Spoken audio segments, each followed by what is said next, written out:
বিশেষ করে যখন আমরা নির্বাচনী আইনগুলোর সংস্কার করি, উনি অত্যন্ত আন্তরিকভাবে এবং অমায়িকভাবে আমাদেরকে হেল্প করেছেন এই সম্পূর্ণ সংস্কার প্রসেসটা করতে।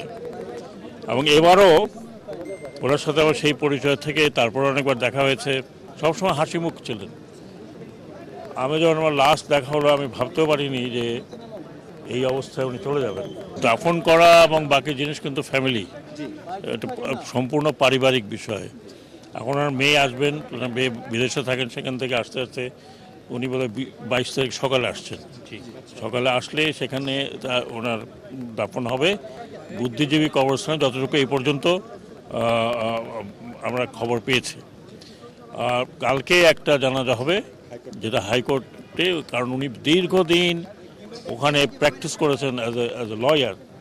অত্যন্ত সফল লয়ার ছিলেন, অত্যন্ত প্র্যাকটিক্যাল লয়ার ছিলেন, এবং মানুষটি কিন্তু অত্যন্ত প্রাণবন্ত ছিলেন, অত্যন্ত প্রাণবন্ত।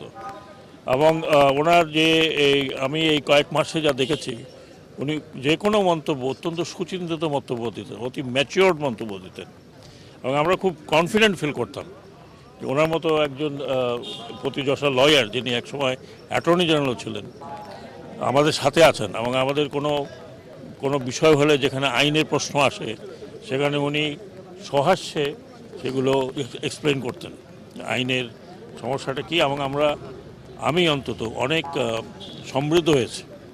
উনি যখন এলজিআরডি মিনিস্ট্রিতে ছিলেন, তখন আমি বেশ কয়েকবার ওনার ওখানে গিয়েছি ছোট ছোট কাজের জন্য, বিশেষ করে গ্রামের কয়েকটি রাস্তাঘাটের জন্য, যারা আমাকে রিকোয়েস্ট করছে লোকজন, আমি ওনাকে বলেছি এবং উনি সাথে সাথে ব্যবস্থা করেছেন।